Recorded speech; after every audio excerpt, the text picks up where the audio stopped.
தினசரி பார்த்தீங்கன்னா பத்திரிக்கையை பிரிக்கவே முடியல. நம்ம பிரிக்காமலே சொல்லிடலாம். இன்றைக்கி ஒரு 4 படுகொலை நடந்திருக்குது. திருவள்ளூர் மாவட்டத்தில் 24 மணி நேரத்தில் 3 படுகொலைகள், திருநெல்வேலி மாவட்டத்தில் படுகொலைகள். ஆக மாவட்டத்திற்கு ஒரு 2 இடம் 3 இடத்துலையாவது படுகொலைகள் நடக்காமல் இல்லை. இதற்கெல்லாம் முழு முதல் காரணம் அடிப்படையாக என்னென்னு தெரிஞ்ச விஷயம் கேட்டிங்கன்னா, நீங்களும் டெய்லி பத்திரிகையில் எங்களை கேட்டுகிட்டே இருக்கேன், நாங்களும் சொல்லிகிட்டே இருக்கோம். ஆனால் அரசாங்கம் அதை கண்டுகொள்ளவே இல்லை. இதுக்கு எல்லாமே அடிப்படையாக காரணமாக விளங்குவது என்னென்னா போதைப் பொருட்கள். கஞ்சா ஒரத்த நாட்டில் ஒரு திமுகவை சேர்ந்தவரை இப்போ 2017-18 பார்த்தீங்கன்னா கஞ்சா அடிச்சுக்கிட்டு போய் ஒரு பெண்ணை பாலியல் பலாத்காரம் பண்ணியிருக்காங்க.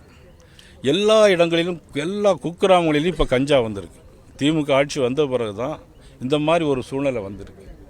ஆக மெட்ராஸில் ஸ்டார் ஹோட்டலில் பார்த்தீங்கன்னா எல்லா இடத்துலையும் பார்த்தீங்கன்னா கொக்கைன், அப்புறம் போகிற நவீன விதமான போதைப் பொருட்கள்.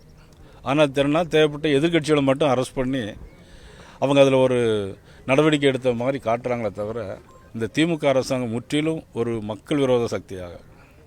சொத்து வரி இன்றைக்கி அது சொத்து வரி அளவுக்கு அதிகமாக போயிடுச்சு. 300% சொத்து வரி கூட்டியிருக்காங்க. மின்சாரத்தை பொறுத்த மட்டும் பார்த்தீங்கன்னா பல மடங்கு மின்சார கட்டணம் கூடியிருக்கு.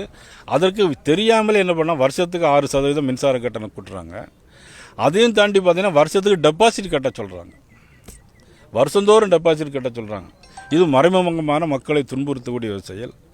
இது மக்கள் விரோத அரசை நீக்க வேண்டும் என்பதற்காகத்தான் இப்பொழுது அனைத்து இந்திய அண்ணா திராவிட முன்னேற்ற கழகம், பாரதிய ஜனதா கட்சி கூட்டணி சேர்ந்து மிகப்பெரிய ஒரு வெற்றியை பெறுவதற்கான மக்கள் எழுச்சியோடு சந்திக்கிறதுக்காக நாங்கள் இருக்கோம். பிளே ஸ்டோர் மற்றும் ஆப் ஸ்டோரில் இருந்து பாலிமர் செயலியை QR கோடு மூலம் பதிவிறக்கம் செய்யுங்கள்.